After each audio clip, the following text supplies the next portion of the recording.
Olá, bom dia para você, seja bem-vindo a essa edição. Nós estamos ao vivo agora às 8 horas, 31 minutos pelo horário de Brasília. Você já parou para pensar no que você precisa saber para começar, é claro, essa terça-feira bem informado? Pega o seu cafezinho, o seu chazinho, pão na chapa que eu te conto quais os assuntos que estão em jogo no Brasil e no mundo neste 14 de maio. Abro para você agora o nosso cardápio de notícias. Nível do Guaíba avança 18 centímetros em 14 horas e se aproxima de recorde histórico. Lucro líquido da Petrobras cai 38% no primeiro trimestre deste ano. Falamos também sobre os incêndios florestais no Canadá, que obrigaram milhares de pessoas a deixar as suas casas. E ainda, Kylian Mbappé é eleito o melhor jogador da Liga Francesa pela 5ª vez seguida. Viu só como estamos cheios de notícias para compartilhar com você a partir de agora. Portanto, vamos juntos. A gente abre essa edição falando sobre as chuvas no Rio Grande do Sul, porque o nível do Guaíba subiu de novo e forçou a evacuação de mais um bairro de Porto Alegre. Apesar disso, não tem previsão de chuva para o estado hoje, mas as temperaturas estão muito baixas no estado gaúcho, trazendo um balanço agora dessa tragédia climática. Chegou a 147 o número de pessoas mortas em decorrência das chuvas. Também há 806 feridos e 127 desaparecidos. Desde o início das operações de socorro, já foram resgatadas mais de 76 mil pessoas e quase 11 mil animais. Vamos ver.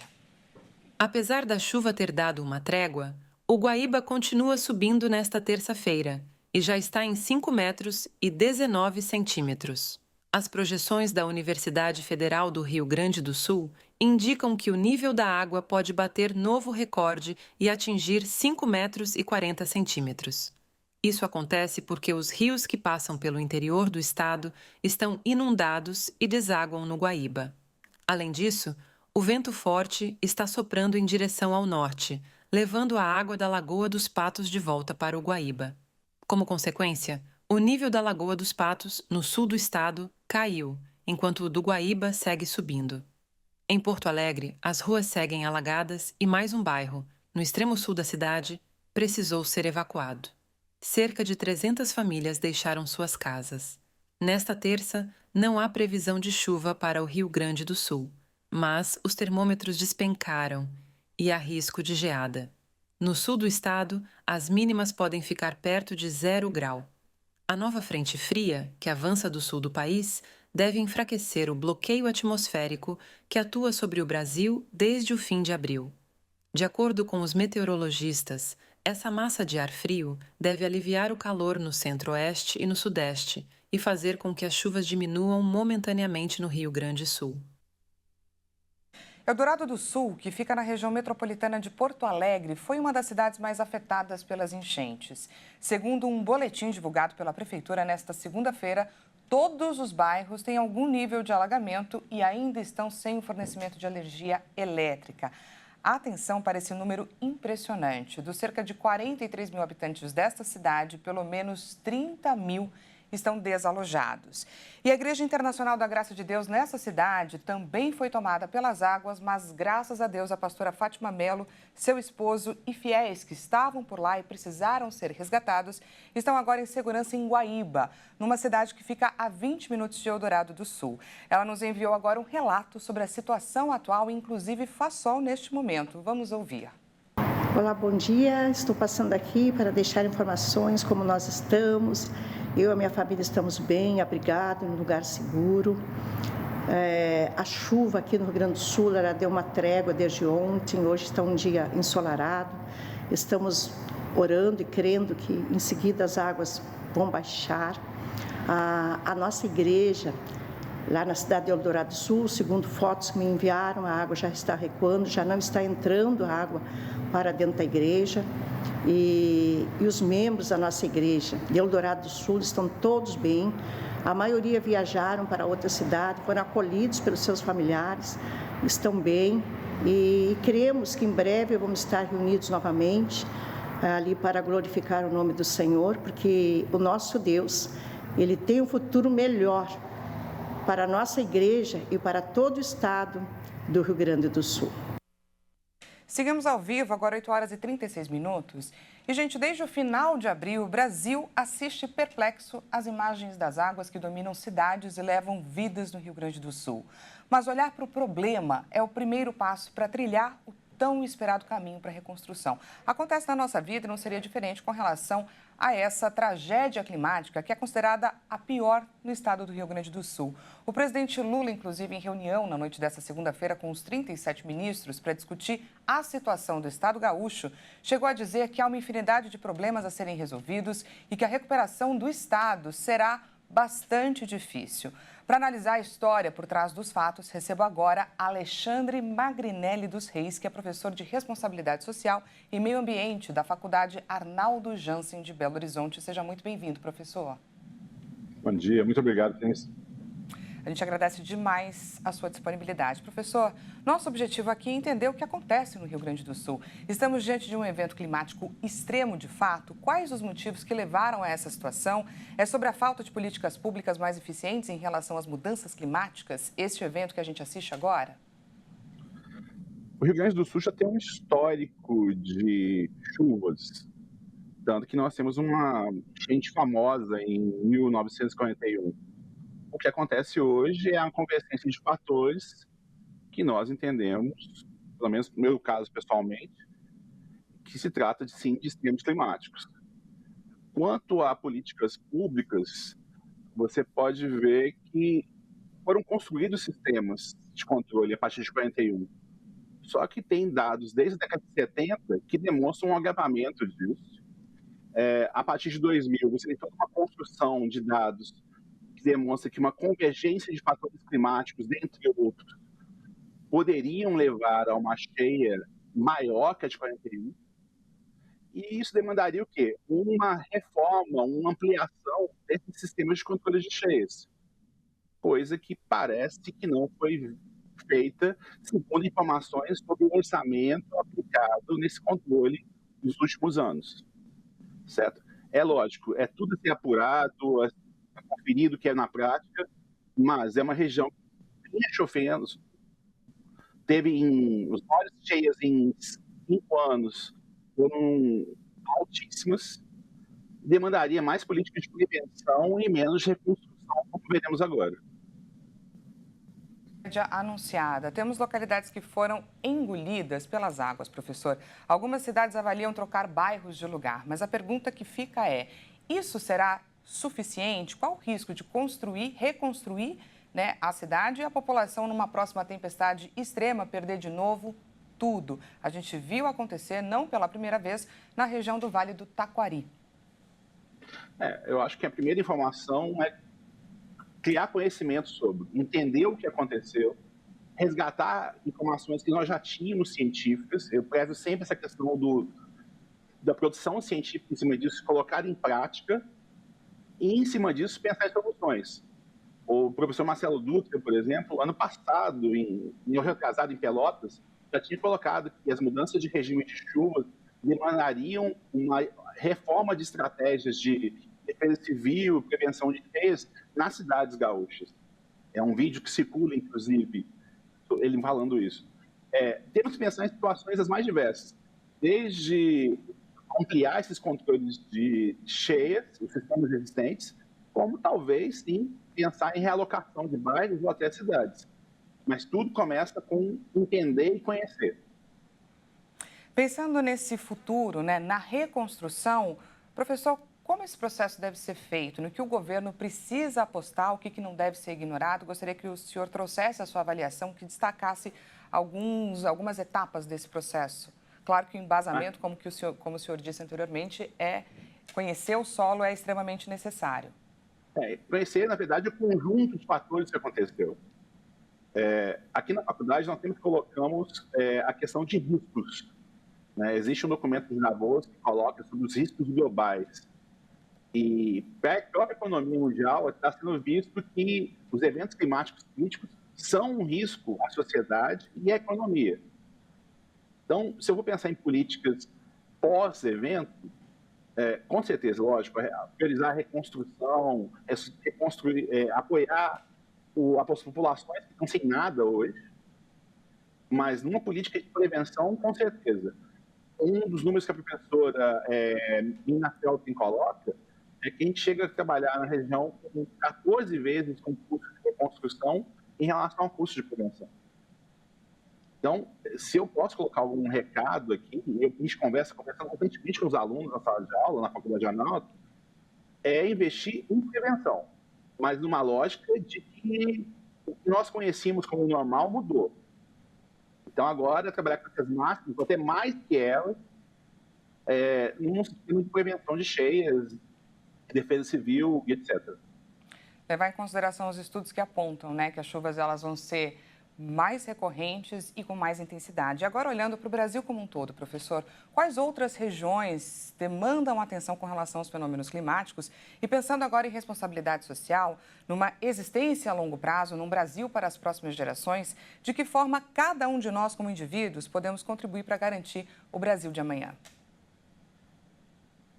A partir do momento que você vê cheias aqui no sul, você vê situação de seca, por exemplo, no centro-oeste, ou menos chuva acontecendo de forma reincidente. Ao mesmo relatório que nós usamos com os alunos, que é o Global Risk, até procura na internet, é fácil de achar, ele fala como um segundo grande risco para o planeta a quebra dos mecanismos naturais existentes. Nós temos aqui um fenômeno que tem um apelido simples de rios voadores, que é aquela massa de ar que vem da Amazônia e distribui água no centro-oeste e depois no sul. Mudamos alguma coisa nesse fenômeno? Afetamos de forma antrópica esse fenômeno? Está chovendo menos no centro-oeste e mais no sul? Tem estudos, dois, claro, citados pela imprensa nesse momento, que demonstram isso. Então, a discutir hoje em termos de Brasil, mudanças climáticas, extremos climáticos, é repensar a nossa política na Amazônia, pensar talvez em repensar a cobertura vegetal em alguns pontos do centro-oeste, certo? Para que não afete a nossa produção agrícola, já que ali é o grande celeiro, e não afete com cada vez mais chuvas na região sul. Então, pensar numa escala de prevenção e defesa civil, de postura ambiental nacional, que privilegie a Amazônia nesse fenômeno, certo? E que resgate alguns pontos que são colocados sobre revegetação, sobre proteção de mananciais, proteção de topo de morro, toda uma legislação que já existe a ser aplicada que pode ajudar a, não sei se recuperar, mas mitigar e tratar dessa nova realidade climática que nós estamos tendo. Tá certo? Conversamos com Alexandre Magrinelli dos Reis, que é professor de Responsabilidade Social e Meio Ambiente da Faculdade Arnaldo Jansen de Belo Horizonte. Muito obrigada, professor, pela sua participação. Eu que agradeço. Até mais. Mudando de assunto, a Petrobras registrou queda de quase 38% no lucro líquido em comparação com o mesmo período de 2023. Em nota publicada nesta segunda-feira, a empresa diz que o resultado veio após menores volumes de vendas, redução do preço do petróleo e da margem de diesel. A Petrobras anunciou nesta segunda-feira um lucro líquido de 23,7 bilhões de reais no primeiro trimestre. Entre janeiro e março do ano passado, o resultado havia sido de mais de 38 bilhões de reais. Segundo a empresa, o resultado é fruto dos menores volumes de venda, da redução do preço do petróleo e da margem de diesel. O resultado trimestral também ficou 23,7% abaixo dos mais de 31 bilhões de reais reportados no quarto trimestre de 2023. A petrolífera anunciou um pagamento de dividendos e juros sobre capital próprio de 13,45 bilhões de reais, equivalente a R$ 1,04 por ação ordinária e preferencial em circulação. Em nota ao mercado, a Petrobras disse que esta antecipação da remuneração aos acionistas relativa ao primeiro trimestre de 2024 vai ser paga em 2 parcelas, em agosto e setembro. E veja a seguir, incêndios florestais obrigam milhares de pessoas a deixar as suas casas no Canadá. E ainda, Kylian Mbappé é eleito o melhor jogador da Liga Francesa pela 5ª vez seguida. A gente volta já já, não perca!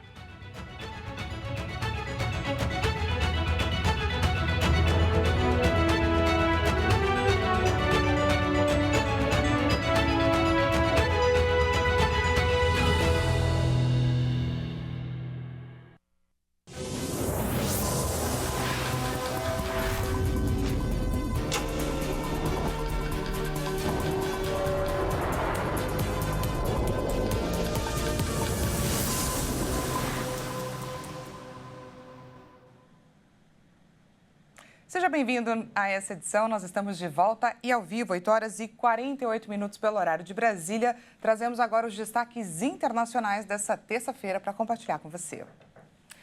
O conselheiro de Segurança Nacional do governo americano, Jake Sullivan, disse nesta segunda-feira que Washington não enxerga um genocídio em andamento em Gaza. Mas ele defende que é preciso fazer mais para proteger os civis. Vamos ouvi-lo.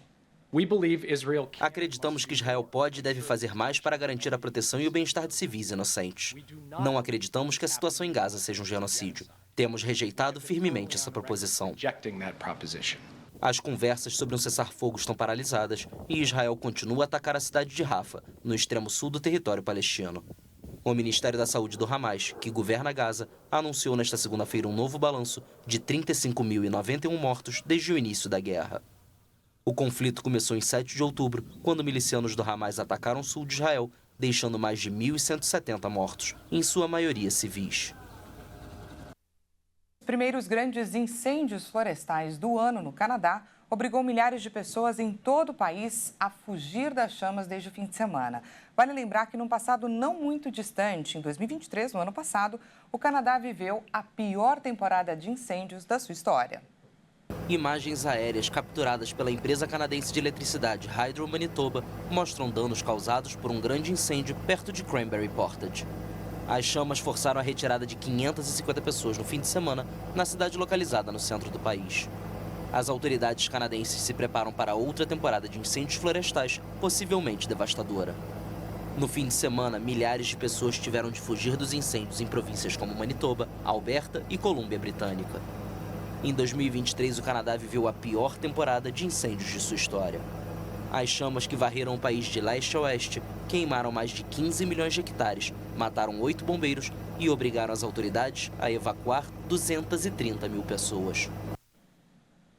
E agora a gente olha para a Argentina. Dias após a segunda greve geral no país, o FMI anunciou que chegou a um acordo com a Argentina sobre a revisão do pacote de ajuda que abre caminho para o desembolso de quase 800 milhões de dólares. A soma equivale a cerca de 4 bilhões de reais. O comunicado sobre a 8ª revisão do pacote chega dias após a segunda greve geral no país, na última quinta-feira. Em 2022, o FMI e o governo argentino acertaram um programa de crédito no qual Buenos Aires receberia 44 bilhões de dólares, cerca de 230 bilhões de reais ao longo de 30 meses. Em troca, o país tinha de aumentar as reservas internacionais e reduzir o déficit fiscal. A organização financeira afirmou que está satisfeita com o plano do presidente ultraliberal Javier Milei. O FMI disse que há um entendimento sobre as políticas para continuar a fortalecer o processo de desinflação, reconstituir as reservas internacionais, apoiar a recuperação e manter o programa firmemente encaminhado. A Argentina atravessa uma forte recessão econômica com uma inflação que se aproxima dos 290% na comparação anual. O acordo anunciado nesta segunda-feira está sujeito à aprovação do Conselho de Administração do Fundo Monetário, que irá se reunir nas próximas semanas. E o atacante Kylian Mbappé foi eleito o melhor jogador do campeonato francês pela 5ª vez consecutiva, isso antes da sua saída do Paris Saint-Germain. Apesar de ter feito uma temporada discreta para um jogador de seu status, o astro Kylian Mbappé se despede do Paris Saint-Germain em grande estilo. O atacante foi eleito nesta segunda-feira o melhor jogador do campeonato francês pela 5ª vez consecutiva. Mbappé, que no domingo fez seu último jogo no Parque dos Príncipes com a camisa do PSG, amplia assim o próprio recorde de jogador que mais vezes recebeu o troféu. O prêmio é entregue pelo Sindicato de Jogadores Profissionais da França desde 1994. Os premiados são escolhidos pelos votos de seus companheiros. Mbappé superou amplamente outros postulantes, como o companheiro de PSG Ousmane Dembélé e o meio-campista Pierre Lesmelou do Brest. E hoje vamos conhecer um pouco mais sobre Malta, um arquipélago que atrai muitos intercambistas, estudantes em busca de contato com novas culturas. Malta é um país que respira história e isso se reflete em seu patrimônio cultural reconhecido internacionalmente. Vamos ver. Malta é um arquipélago situado na região central do Mediterrâneo, entre a Sicília e a costa do norte da África. O país é conhecido por locais históricos e conta com um grande número de fortalezas incríveis. Como em qualquer país, Malta também tem suas variedades únicas de comidas. O país possui muita influência italiana na sua culinária típica. Se você gosta de fazer mergulhos no mar, Malta é o lugar ideal para você. O país é o lar de incontáveis pontos de mergulho, onde exploradores aquáticos podem nadar através das ruínas de um naufrágio da Segunda Guerra Mundial. Olha só que interessante. Vamos então observar ao vivo alguma região por lá. Do Brasil, pegamos carona com a tecnologia, é claro, vamos direto para Malta. Vamos para Valetta, sua capital, dar aí uma espiada em alguma câmera nesta região. Vamos agora à Praça San Jorge, que fica ao centro de Valetta. A praça, como vocês podem ver, está ganhando um movimento e esse movimento ele vai aumentando aí de pouco em pouco, você pode observar. Gostaria de puxar um pouquinho da sua atenção para esses grandes e chamativos edifícios ao redor da praça. Diferente do que a gente imagina ser grandes palácios, na verdade, esse no canto esquerdo é uma escola e o edifício ao fundo é uma casa, uma propriedade privada. Para completar, gente, no fuso eles estão algumas horinhas à nossa frente, então enquanto aqui são 8 horas e 54 minutinhos, eles estão 5 horas à nossa frente. Então por lá, 13 horas e 54 minutos. E é dessa forma, com essas imagens, curiosidades, que a gente encerra esse jornal de hoje. Muito obrigada pela sua companhia. Não se esqueça, daqui a pouco, às 10 horas, Juliana Dariva chega com mais notícias para você. Eu retorno à 1 da tarde com aquilo que interessa, aquilo que importa dessa terça-feira para compartilhar com você. Então, portanto, nosso encontro está marcado. Te aguardo às 13 horas. Não perca!